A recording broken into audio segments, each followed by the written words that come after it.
Wee, what's going on YouTube? It's Donnie B all day. This is going to be kind of a short one. This is one of those military story type things, but it's actually more than that. It's just something that's really cool. It's something that happened that I'll always remember, I'll always treasure. I was doing some cleaning recently because I'm driving to Arizona and getting some packing in and trying to decide what I want to bring when I came across something that I'll always treasure, that I kind of misplaced. And the only reason I misplaced it is because I forgot I put it in a box. So where I thought it wasn't. It was somewhere else that I just put it. When I was in Afghanistan, I served in two different FOBs, right? Those are bases. I served on Camp Black Horse, and I served on Camp Phoenix and Camp Black Horse. Camp Phoenix was a big one. Camp Black Horse was a smaller one, and I kind of split my time between the two. On Phoenix, we were with, like the French army, the Brits, like some of the Italians, Bulgarians, all kinds of different militaries. And then on Black Horse, it was pretty much sorry, us, the Canadians, and the Jordanians, pretty much. And I got so much dust because I was just cleaning some stuff. But when I was there, we became pretty close with some guys in the Jordanian army. And I ended up doing a lot of work with these guys on the side, me and another soldier. And we became pretty tight. When they threw a party for Eid, their holy celebration, there was only a couple Americans invited, and one was myself and my guy Jeff, and then there was like a captain or whatever, somebody higher up was invited. But it was a great time, and it was special because we were accepted, and we at the time were just peons. I was an E4, and Jeff, I think, was an E3, which is, he was a private and I was a specialist. So for us to be peons and getting invited by the Jordanian Special Forces and their commander was pretty cool. And one of the things about their commander, he had a lot of respect for me. I don't know why I'm a mental case, but he did. He had a lot of respect for me. And at one point, I had this Jordanian Special Forces officer approach me, and he said that his commander needed to see me. So I thought that was kind of weird because I don't usually, first of all, you don't go into the Jordanian barracks or another country's barracks, even if you're sharing a fob. It's just something you don't do. But I was called into his office. So I go to his office, and he begins to tell me how when he was assigned this assignment in Afghanistan, he was planning on meeting and getting to know the American commander of my FOB, whoever the highest ranking person was. That's who he expected to meet up with and to connect with, but he didn't. It was me.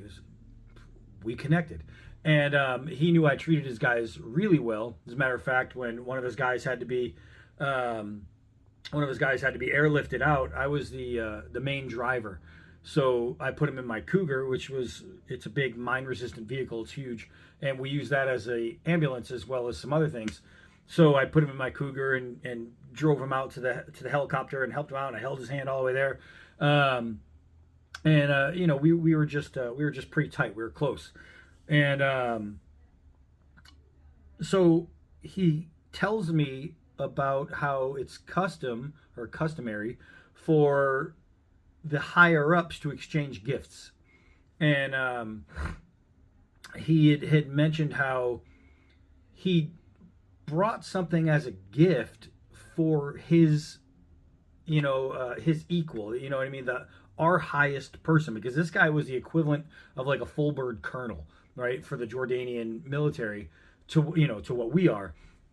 So he was way up there. Colonel, a full bird is one step away from general.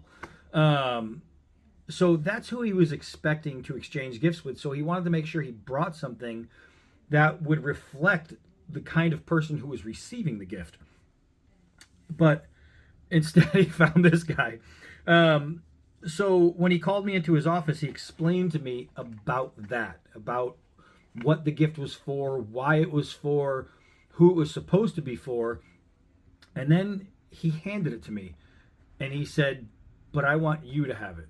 And he said that I needed to find your best, and those are his words, not mine.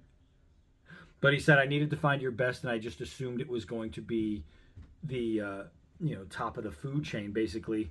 And he said, but you proved yourself in a way that no other has to them, to the Jordanians. And I thought that was amazing. It was a huge, huge, uplifting thing to hear. And what he gave me was a bottle in this box. So if you don't know, Jesus Christ, he was actually a real living person. It's not like a fable. People can doubt the stories about Jesus, but the fact that he was an actual person was true. He lived. And he brought his disciples to the Jordan River, and he began baptizing them, where he himself was also baptized. And the spot where all this took place is a very holy area. So when you get like the best, the most, I don't know how you'd say, like blessed holy water, you get it from this spot in the Jordanian River, the Jordan River, where Jesus and his disciples were all baptized. And that's what he gave me. So you can see there's like a little map of everything, and it shows where it happened. And this water comes from that spot, and it's blessed. And even for people who are atheists or Muslims or Jews or people who don't care one iota about Jesus, anybody who is a person of faith or even a person of history can appreciate this. You can see it's got the little gold mark, right? It's like 24 karat gold, but it has, and you can actually buy this you can get it at www.holyriver.org, and you can see there's the cross in the bottle. The bottle's sweating. It was outside in the cold. It's, I believe that is like the thing for authenticity, and it's a sealed bottle. It's never been opened, and I actually have holy water from the spot Jesus Christ was baptized and where he baptized his disciples. This, for me, was an absolute 100% amazing gift. I will have it for eternity, for the rest of my life. And it's going to be treasured. It's going to be placed on a shelf, and just always be there. I don't know. I just thought it was really cool. And the fact that I was an E4, nobody, and to receive this from who I received it from, and why he was giving it to me and how he was giving it to me, the story he told me on why I was getting it, was really, really big. I mean, huge, huge big. So, I don't know. It's absolutely 100% cool. If you were a history buff, a Christian, just a lover of really cool stuff, you could absolutely appreciate that. But you can get one yourself. Mine happened to be gifted to me, so it makes it a little bit more special for me. But you can always, if you want holy water from the Jordan River where Jesus was baptized, you can actually get it. So anyway, that was it. I just wanted to share that with you guys because it was a very meaningful part of my history. And it's just amazing. All right, so that's it for this one. I am Donnie B all day. Until next video.